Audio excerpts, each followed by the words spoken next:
అందరికీ నమస్కారం. మనం స్వామి రామ గురించి తెలుసుకుంటూ ఉన్నాము. అందులో భాగంగా స్వామి రామ గారి తండ్రి గురించి తెలుసుకున్నాం. వారి తండ్రి గారి పేరు బుద్ధి వల్లభ్. వారి కుటుంబం బ్రిటిష్ గడ్వాల్లో ఉండేది. వారింటికి ఎంతోమంది దేశం నలుమూలల నుంచి సాధకులు, సాధువులు, గడ్వాల్ హిమాలయ ప్రాంతాన్ని సందర్శించే సాధువులంతా కూడా వీరింటికి వస్తూ ఉండేవారు. ఈ బుద్ధి వల్ల వేదాంగాల్ని చదివినవారు కాబట్టి వారిని అందరూ పండిట్జీ అని పిలుస్తూ ఉండేవారు. ఒకరోజు వారింటికి ఒక సాధువు వచ్చి, మీ ఇంటి పేరు దశ్మన అని ఎలా వచ్చిందో తెలుసా అని అడుగుతారు. దాని అసలు పేరు భస్మన, కానీ అది కాలక్రమేణా అందరి నోళ్లల్లో నలిగి దశ్మన అయిపోయింది అని చెప్తూ తర్వాత వారి యొక్క పూర్వీకుల గురించి చెప్తారు. అప్పుడు నవనాథుల్లో ఒకరైనటువంటి మత్స్యేంద్రనాథులు వారి యొక్క వంశ మూల పురుషుడు అనేసి ఆ బాబాజీ చెప్తారు. అప్పుడే వారి యొక్క వంశంలో ఎప్పుడు సభ్యులందరూ కూడా యోగులుగా మారుతూ ఉంటారు. మరి నువ్వెప్పుడు మేల్కొంటావు, నీ కుటుంబ వారసత్వాన్ని ఎప్పుడు నిలబెడతావు, ఎలా నిలబెడతావు అని ఆ స్వామీజీ ప్రశ్నిస్తారు వారిని. అప్పుడు ఆయనలో ఒక రకమైన అంతర్మథనం అనేది స్టార్ట్ అవుతుంది. నేను ఇంతవరకు తిరిగి చూసుకుంటే చేసిన పనులన్నీ కూడా నన్ను ఏ రకంగా యోగిగా మార్చేలాగానో, నా ఆత్మ ప్రయాణాన్ని ముందుకు తీసుకువెళ్ళేలాగా లేవు. నేను ఏదో ఒకటి చేయాలి అని తను డిసైడ్ చేసుకుని అందరికీ దూరంగా వెళ్ళాలి, ఇక్కడే ఉంటే ఏమీ చేయలేను అని తను ఎవరికీ చెప్పకుండా ఇంట్లో నుంచి వెళ్ళిపోతారనమాట. వెళ్ళిపోయి హరిద్వార్ దగ్గర మానసాదేవి ఆలయం ఉంటుంది. అక్కడ ఆ టెంపుల్లో కూర్చుని తన సాధన మొదలు పెడతారు. శతచండిని సాధన చేయటంలో ఆయన నిష్ణాతులు కాబట్టి ఎంతో శ్రద్ధగా, భక్తిగా, ఎంతో నిష్టగా ఆ పారాయణ మొదలు పెడతారు. నవార్ణ మంత్రజపం చేస్తూ ఉండేవారు. అలాగా తను చండీ పారాయణ ముగించిన రోజు బెంగాలీ బాబా ఆ దుర్గామాత సందర్శన కోసం, అంటే మానసాదేవి మందిరానికి వస్తారనమాట. అప్పుడు ఆయన, ఇక్కడ నీ సాధన పూర్తయింది అని చెప్పి నాభి కేంద్రం మీద దృష్టి నిలిపి నవార్ణ మంత్రాన్ని ఎలాగ ధ్యానించాలో చెప్తారనమాట. ఆ రకంగా వారికి గురువు ముఖత మంత్రదీక్ష తీసుకోవటం ఎలా ఉంటుంది అనేది అనుభవపూర్వకంగా తెలిసింది. ఈరోజు ఇక మిగిలిన భాగాన్ని తెలుసుకుందాం. 1983లో నేను స్వామీజీకి, అంటే ఇక్కడ మన ఆథర్ చెప్తూ ఉన్నారు, నేను స్వామీజీకి హిమాలయ పరమ గురువులతో జీవనం చూపించాను. స్వామీజీ తమ పరమ గురుదేవుల గురించి, తండ్రి గురించి మాట్లాడటం మొదలుపెట్టారు. వారు అన్ని విషయాలు మనసు విప్పి చెప్పేలా ఉన్నారని గ్రహించిన నేను, స్వామీజీ, బాబాజీ మీ తండ్రి గారికి నవార్ణ మంత్రాన్ని సాధన చేయటానికి చెప్పిన అసలు పద్ధతి ఏమిటి? మంత్రంలో ఒక ప్రత్యేకమైన తేడా ఏమైనా ఉంటుందా? గ్రంథాల్లో వ్రాయబడిన దానికి, జపించే బీజాక్షరాలకి మధ్య తేడా ఏమైనా ఉంటుందా అని అడిగాను వారిని. దానికి స్వామీజీ, నవార్ణ మంత్రానికి గణపతి అధిష్టాన దేవత. ఇది గణేశుడితో అనుసంధానమై ఉన్న సాధన. సమయం వచ్చినప్పుడు నువ్వు కూడా దీనిని సాధన చేస్తావు అంటూ ఆ సంభాషణని అక్కడికి ముగించారు. కానీ ఆ పుస్తకాన్ని అనువదించేందుకు నాకు 6 నెలలు పట్టింది. ఆ మంత్ర సాధన ఎలా చేయాలో, దానికి ఎలాంటి ఫలితాలు వస్తాయో నాకు స్వామీజీ వివరించారు. బాబాజీకి తమ తండ్రి గారితో గల ఆత్మీయ సంబంధం గురించి కూడా స్వామీజీ చెప్పారు. బాబాజీ బుద్ధి వల్లభ్లు చండీదేవి దగ్గర ఒక వారం రోజులు ఉన్నారు. బెంగాలీ బాబా అని చెప్పుకున్నాం కదా, వారు స్వామి రామ గారి తండ్రి. ఆ సమయంలో బుద్ధి వల్ల మనసులో ఉదయించిన ఎన్నో ప్రశ్నలకు బాబాజీ సమాధానాలు చెప్పారు. బుద్ధి వల్ల ఆయనతో తన జీవితాశయాన్ని గురించి వివరించారు. కేవలం పుట్టడం, పెరగడం, ముసలితనంలో చనిపోవడం కాక నెరవేర్చవలసిన విద్యుక్త ధర్మాన్ని తాను ఇప్పటికే నిర్వర్తించానని, ఇకపై సాధు జీవితాన్నే తాను గడపదలిచానని ఆయన వివరించారు. అప్పుడు బాబాజీ బుద్ధివల్లభ్ని ఇంటికి వెళ్ళమని ఆదేశించారు. భార్యాబిడ్డల దగ్గర కొంతకాలం గడపమని, మరొక బిడ్డని కనమని, ఈ బిడ్డని పెంచడం అతడి ఆధ్యాత్మిక పురోగతికి ఏమాత్రం ఆటంకం కాబోదని ఆయన చెప్పారు. ఈ పుట్టబోయే బిడ్డని తమకి చెందిన సంతానంగా ఎంచవద్దని, ఈ బిడ్డ భూమి మీదికి రావటానికి ఆ దంపతులు ఒక నిమిత్త కారణంగా ఉండాలని ఆదేశించారు. ఈ పుట్టబోయే బిడ్డడే తనకు గురుదక్షిణ అంటే విద్య గరపిన గురుదేవులకు శిష్యులు ప్రీతితో సమర్పించే బహుమతి అన్నమాట. గురుదక్షిణ కాగలదని ఆయన చెప్పారు. ఇది విని బుద్ధివల్లభ్ ఆశ్చర్యపోయారు. కానీ తన గురుదేవుల ఆదేశం కాబట్టి ఆయన ఇంటికి వెళ్ళటానికి సుముఖత చూపారు. బుద్ధివల్లభ్ని చూసిన ఆయన భార్య సంతోషంతో పొంగిపోయింది. ఈ వార్త విని ఊరు వాడ అంతా ఆశ్చర్యపోయారు. కొంతమంది తెల్లబోయారు. మరి ఇంకొంతమందికి నిరాశ కలిగింది, ఆగ్రహం వచ్చింది. బుద్ధివల్లభ్ వెళ్ళిపోయిన తర్వాత వాళ్ళు ఆయన గురించి చాలా ఆందోళన చెందారు. ఆయన భార్య పరిస్థితి చూసి వారికి కనికరం కలిగి అన్ని వైపులా వెతకడానికి వెళ్ళారు. కొద్ది కాలం ఎదురు చూశారు. చివరికి కాలాంతరంలో అతడికి చనిపోయి ఉంటాడనే నిర్ణయానికి వచ్చారు. ఆఖరికి అతడి కుటుంబం అతడికి 13 రోజుల పాటు సంప్రదాయబద్ధమైన రీతిలో అపరకర్మలు కూడా జరిపించింది. కానీ అతడి భార్య అతడు మరణించాడంటే అంగీకరించలేదు.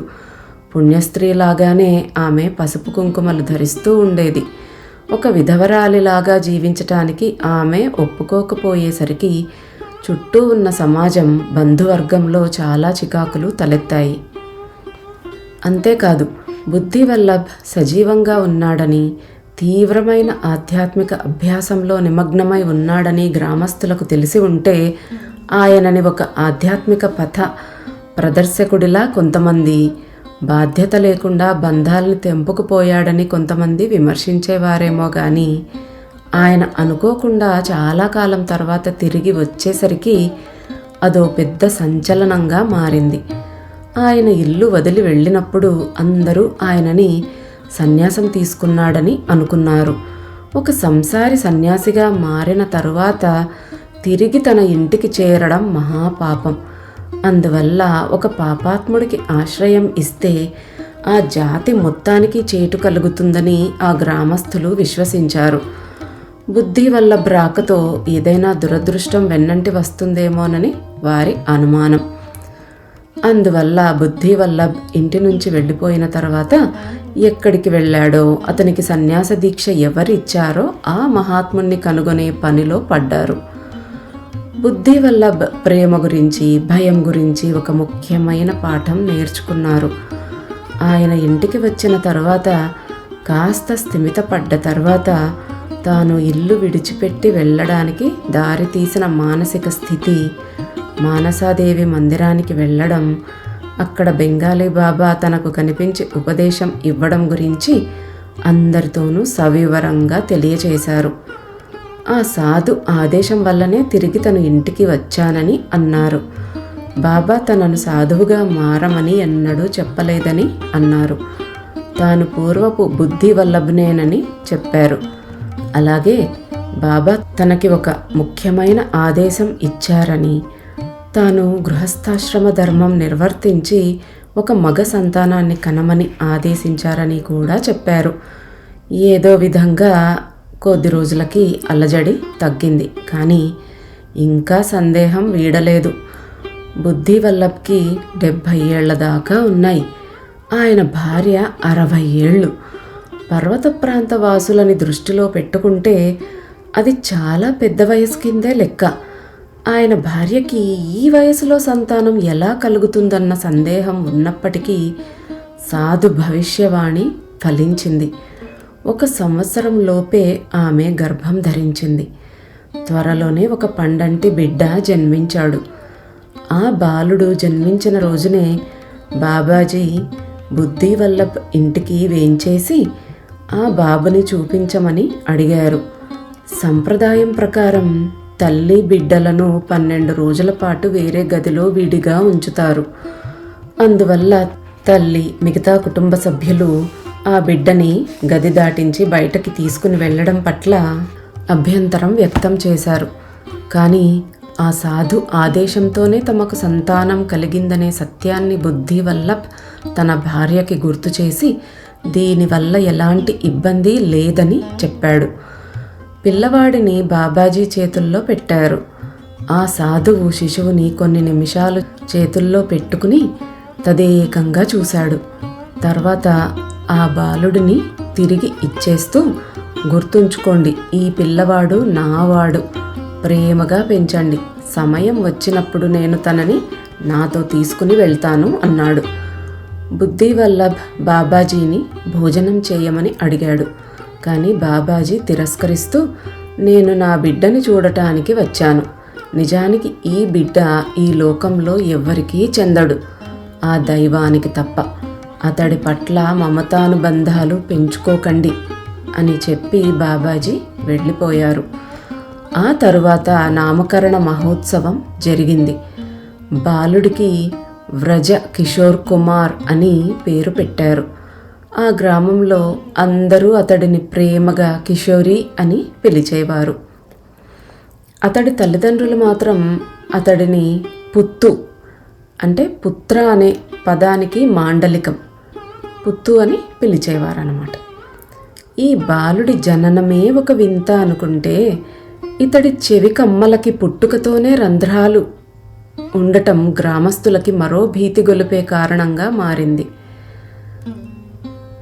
బుద్ధివల్లభ్ ఆ ఇంట్లోకి తిరిగి సంసారిగా అడుగు పెట్టకూడదన్న గ్రామస్తుల నమ్మకం బలపడింది. ఈ వింతకి వారు చాలా భయపడ్డారు. ఏదైనా ఆపద జరిగితే అది ఆ తల్లిదండ్రులకే జరగాలి తప్ప మరెవరికీ జరగకూడదని వారు భగవంతుని ప్రార్థించారు. కానీ రంధ్రాలున్న ఈ చెవి కమ్మల వల్లే బుద్ధివల్లభ్ ఈ బాలుడు అసాధారణమైన అంశాలు కలవాడని, తన గురువు దేవీమాత వాక్కులు ఫలించాయని నమ్మారు. అతడి చెవి తమ్మెలకి కమ్మలు పెట్టడానికి వీలుగా రంధ్రాలు ఉన్నాయన్నమాట. బుద్ధివల్లభ్కి వారి వంశం పేరు దశ్మన అని రావడానికి గల కారణం వివరించిన సాధువే, ఆధ్యాత్మిక దీక్ష పొందే సాధకులు సాధు సాంప్రదాయంలో చెవులు కుట్టించుకోవడం సర్వసామాన్యమైన విషయమని, ఈ బాలుడి ఆత్మ గురు గోరఖ్నాథ్ సాంప్రదాయానికి చెందినవారని చెప్పడానికి ఇంతకంటే గొప్ప నిదర్శనం ఏముంది అని ప్రశ్నించారు. ఆయన ఈ విషయాన్ని తన భార్యతో చెప్పారు. బిడ్డని ప్రేమగా చూడమని, కానీ అనుబంధం పెంచుకోవద్దని కూడా చెప్పారు. తల్లి వృద్ధాప్యంలో ఉండటం చేత తన బిడ్డకి ఆమె పాలిచ్చి పెంచే స్థితిలో లేదు. కానీ ఆమె పెద్ద కొడుకు భార్య కూడా అదే సమయంలో ఒక బిడ్డకి జన్మనిచ్చింది. ఆమె మరిది కిషోరికి కూడా పాలివ్వటానికి సంతోషంగా అంగీకరించింది. హైందవ సాంప్రదాయ కుటుంబాల్లో ఉన్న అలవాటు ప్రకారం బుద్ధివల్లభ్ దైనందిన కార్యకలాపాల్లో తన కుమారుడి గురించి పట్టించుకోకపోయినా ఆ పిల్లవాడు జాగ్రత్తగా పెరగటానికి తను ప్రత్యేకంగా చేసే సాధన బాగా పనిచేస్తుందని ఆయనకు బాగా తెలుసు. కాబట్టి తన గురువు బోధించిన మార్గం సాయంతో ఆయన తన సాధనని మరింత తీవ్రతరం చేశారు. ఇప్పుడు బుద్ధివల్లభ్కి గార్హస్థ్య ధర్మం బాధ్యతల్ని తలకెత్తుకోవడంలో ఎంత మాత్రం ఆసక్తి లేదు. బుద్ధివల్లభ్ సంతానంలో మగపిల్లలు అప్పటికే చదువుకుని ప్రభుత్వోద్యోగాలు చేస్తూ స్థిరపడ్డారు. ఆర్థిక రీత్యా చెప్పుకోవాలంటే కుటుంబం మధ్యతరగతికి చెందిన కుటుంబం.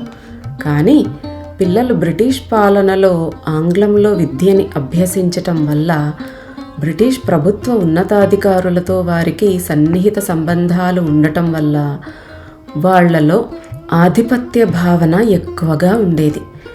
ఆధునిక విద్య, మోడరన్ సంస్కృతికి అలవాటు పడ్డ ఆ పిల్లలకి తమ తండ్రి ధ్యానం కోసము, వేదాలు, ఉపనిషత్తుల అధ్యయనం కోసము సాంసారిక సామాజిక బంధాల్ని త్రోసిరాజనడం అధమంగా కనపడింది.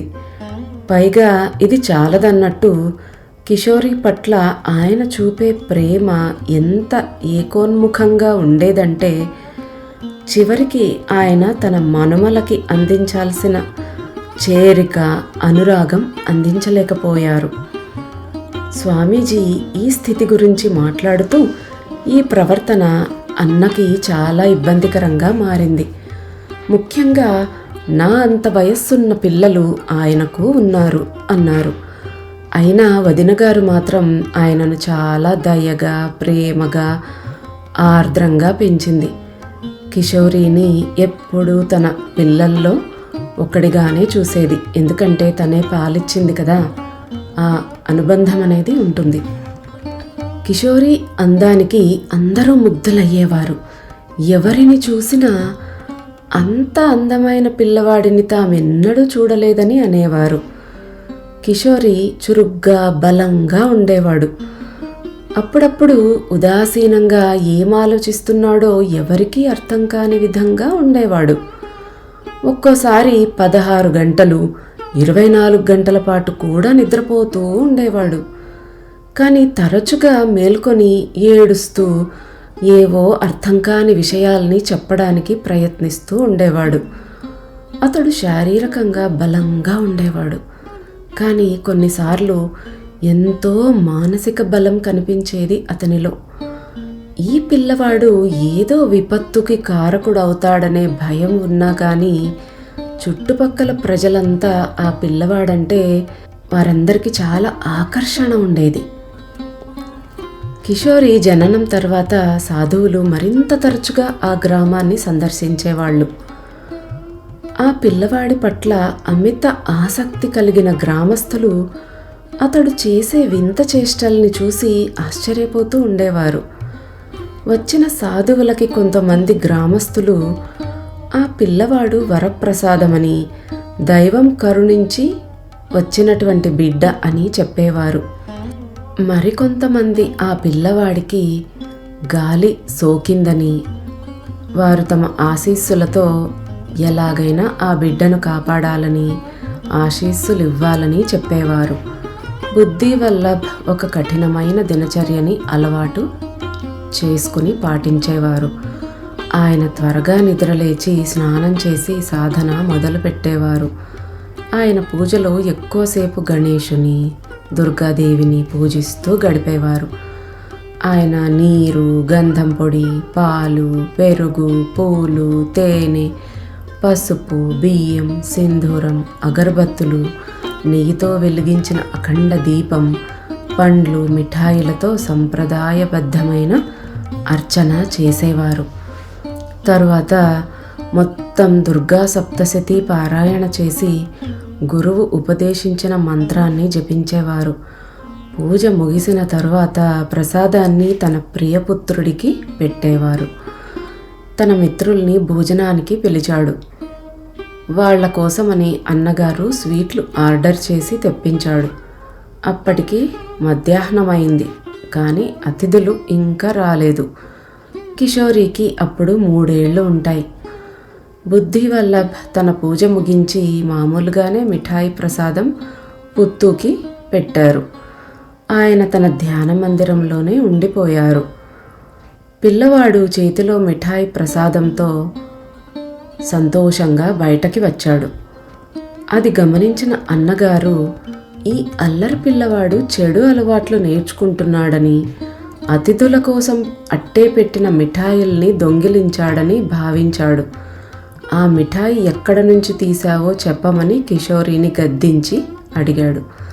కిషోరి అన్నవైపు అల్లరిగా చూసి మొత్తం మిఠాయిని నోట్లో కుక్కేసుకుని అక్కడి నుంచి పరిగెత్తడానికి ప్రయత్నించాడు. కానీ అన్నగారు అతన్ని పట్టుకుని ఎందుకలా చేశావో చెప్పమని కోప్పడ్డారు. కిషోరి నోటి నిండా మిఠాయి ఉండటం వల్ల వెంటనే మాట్లాడలేకపోతున్నాడు. అతడు దాన్ని మింగటానికి ప్రయత్నిస్తున్నాడు. కానీ తన నాలుకని కదపలేకపోతున్నాడు. కోపంతో ఊగిపోతూ అన్నగారు కిషోరిని చెంప మీద కొట్టాడు. చాలా నొప్పిగా ఉంది. అయినా కిషోరి ఏడవలేకపోతున్నాడు. ఎలాగో అలా వెక్కిళ్ళు పెడుతూ ఏడుపు మింగేస్తున్నాడు. దానితో అన్నగారు అరుస్తూ, మరీ మొండికెత్తిపోయావు పిల్లాడా, ఇదేనా నువ్వు నేర్చుకున్నది అంటూ ఇంకా కొట్టసాగారు. కిషోరి ఆ మిఠాయిలో కొంచెం ముక్కని బయటకు ఉమ్మేసి మిగతాది మింగేశాడు. ఇప్పుడు అతడు ఏడవటానికి వీలైంది.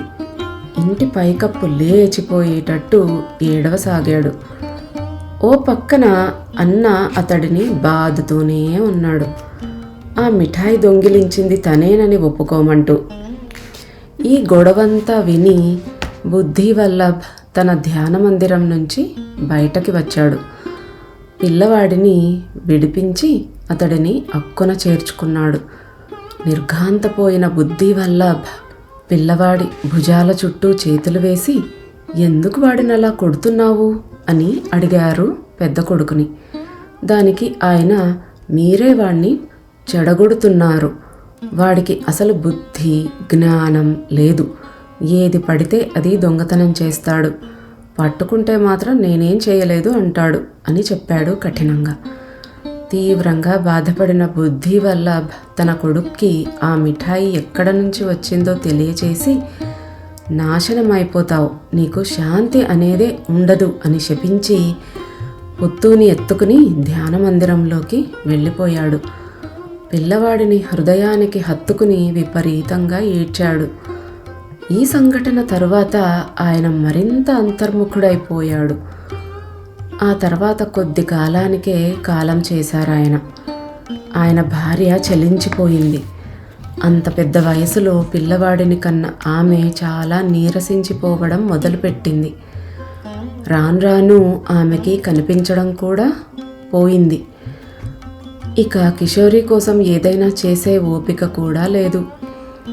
వదిన గారు పిల్లవాడిపై అచంచలమైన ప్రేమ కురిపించేది, కానీ అత్తగారు కూడా బాధపడుతూ ఉండడం వల్ల కిషోరి ఉనికి ఎవరికైనా దుఃఖాన్నే కలగజేస్తుందేమో అనే భావన మాత్రం ఆమెలో నానాటికి బలపడసాగింది. బెంగాలీ బాబా ముందుగానే ఈ పిల్లవానిది చాలా విశిష్టమైన జన్మ, అతడి వల్ల అందరికీ సంతోషం లభిస్తుందని చెప్పినా ఇంట్లో మిగతా కుటుంబ సభ్యులు కూడా ఈ అభిప్రాయాన్ని నమ్మసాగారు. తండ్రి చనిపోయిన తరువాత కిషోరికి ఎక్కువగా కలలు వస్తున్నాయి. అతడు ఎక్కువగా మేల్కొంటున్నాడు. మరికొన్నిసార్లు ఆ కలలు అతన్ని భయపెడుతున్నాయి కూడా. ఆ కలలో తనేం చూశాడో కిషోరి వర్ణించి చెప్పేవాడు. కొన్నిసార్లు పిచ్చివాళ్లలా ఉన్న కొంతమంది తనను దట్టమైన అరణ్యాలు, చిమ్మ చీకటిగా ఉన్న గుహల్లోకి తీసుకుని వెళుతున్నట్టు, అక్కడ కొంతమంది జడలు కట్టి ఎర్రని కళ్ళతో భయంకరమైన కార్యకలాపాలేవో చేస్తూ ఉండడం చూసి అతడికి కలలోనే చాలా భయం వేసేది. కొన్నిసార్లు తన తండ్రి మిఠాయి పెట్టినట్టు, ఆయన చాలా సంతోషంగా ఉన్నట్టు కలలు వచ్చేవి. అలాగే అతడి కలల్లో మరికొంతమంది కనిపించేవాళ్ళు. వాళ్ళు చూడటానికి అసలు మనుష్యుల్లానే ఉండేవారు కారు. ఒకవేళ తాను మేల్కొన్న కిషోరి కాల్పనిక ప్రపంచంలో మునిగి ఉండేవాడు. తండ్రి బ్రతికి ఉన్న రోజుల్లో ఈ లక్షణాలు మరింతగా కనిపించేవి. ఇప్పుడు పరిస్థితి మరింత హీనమైంది. కుటుంబ సభ్యులు వైద్యుల్ని, పూజారుల్ని కలిసి సలహాలు తీసుకుంటున్నారు. తాంత్రికులు క్షుద్ర పూజలు చేస్తున్నారు, కానీ ఏమీ ప్రయోజనం లేదు. ఒకనాడు ఒక జ్యోతిష్కుల బృందం వచ్చి కిషోరి జ్యోతిష్యాన్ని గురించి చర్చించారు. వాళ్ళు మాట్లాడుకునే విషయాల్ని కిషోరి చాటుగా వింటున్నాడు. తనకి 28వ ఏట మారక దశ, అంటే మృత్యువాత పడే అవకాశం ఉన్నట్టు చెప్తున్నారు వాళ్ళు. సరిగ్గా అదే సమయంలో బెంగాలీ బాబా వచ్చి, మీరంతా పోతారు, కానీ నా బిడ్డకి ఏమీ కాదు, అతడు చాలా అమాయకుడు, అంటే భోలా, మీరంతా కలిసి వాడి మనసులో భయం కలిగేలా చేస్తున్నారు, మీ గ్రహగతుల్ని పనికి రాకుండా చేస్తాను చూడండి అంటూ ఆ జ్యోతిష్య పండితుల్ని హుంకరించారు. కిషోరి భుజం మీద చేయి వేసి, బాబాజీ ఏం చెప్తున్నారంటే, నువ్వు నాకు అత్యంత ప్రీతిపాత్రుడివి నాన్న, నేను నీ గురించి తీసుకోవలసిన అన్ని జాగ్రత్తలు తీసుకుంటాను అంటూ అతడు తాను చెప్పాల్సిన విషయం ముగించి వెళ్ళిపోయారు అక్కడి నుంచి. 1983లో స్వామీజీని వారి గురుదేవుల గురించి నేను మాట్లాడిన అనేక సందర్భాల్లో తన అంతర్గత ప్రపంచంలోకి జారిపోయే ముందు 1-2 వాక్యాలకు మించి ఏమీ చెప్పేవారు కాదు. ఆయన నేత్రాలు ఎక్కడో సుదూరంగా దేన్నో చూస్తూ ఉన్నట్టుగా ఉండేవి. ఆయన కొన్ని క్షణాల పాటు మౌనంగా ఉండేవారు. ఆ తర్వాత చాలా మెల్లిగా ఆయన, ఇక నువ్వు వెళ్ళు అనేవారు. ఆయన దూర దృక్కులు, గంభీరమైన ముఖం చూస్తే ఆయన పైకి చెప్పని విషయాలన్నీ అర్థమయ్యేవి. పైకి చెప్పని విషయానికి చాలా విలువ ఉంటుందని నాకు తెలుసు. గురుదేవులు, ఆయన తండ్రి గారు, వారు చేసిన సాధన, ఆయన నుంచి పొందిన అనుభవాల సారం ఇలా ఉండేది. తండ్రి ఈ ప్రపంచాన్ని వీడి వెళ్ళిపోయిన తర్వాత కిషోరికి మూలాధారం పోయింది. ఆయన అనాథ అయిపోయారు. కానీ ఉమ్మడి కుటుంబం కావటం వల్ల అన్నగార్ల పిల్లలతో కలిసి పెరగడం జరిగింది. స్కూల్లో చేరే వయసు వచ్చింది. దగ్గరలో ఉన్న ఎలిమెంటరీ స్కూల్లో చేర్చారు కిషోరిని. అతడికి వెళ్ళడం అంతగా ఇష్టం ఉండేది కాదు. ఒక చోట మౌనంగా కూర్చుని జీవితంలోని మార్మికమైన విషయాల్ని అర్థం చేసుకోవడమే ఎక్కువ ఇష్టం అతనికి.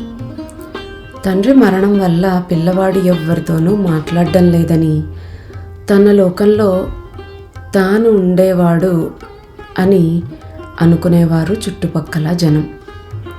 చిన్నతనంలో వస్తుండే వింత కలలు ఇప్పుడు రావడం తగ్గిపోయింది.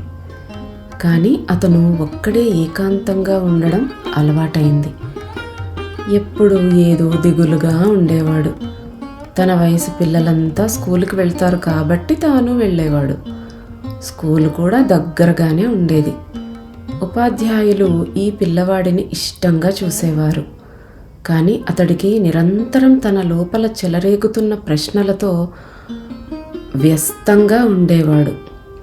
నేనెందుకు పుట్టాను? ఈ కుటుంబంలోనే ఎందుకు పుట్టాను?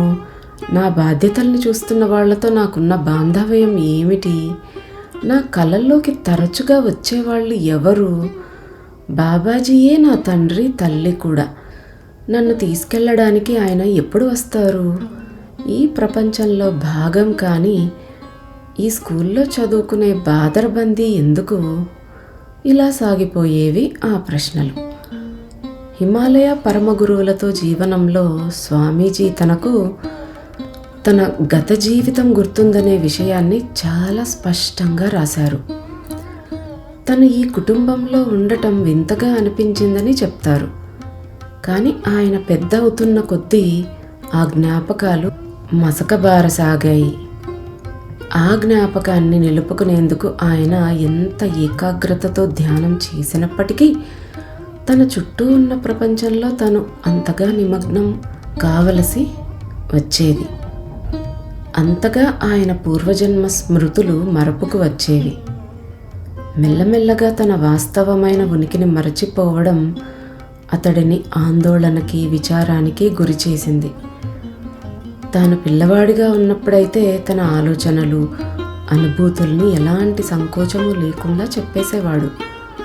ఆ వయసులో పిల్లలు అలా చేయడం చాలా అసాధారణంగా ఉండేది. ఇప్పుడు కొంచెం పెద్ద అయ్యేసరికి తన ఆలోచనలు అలా అందరితో చెప్పుకోవడం తప్పనిపిస్తోంది. అలా అని కిషోరి పూర్తిగా ఒంటరిగా ఉండేవాడు కాదు.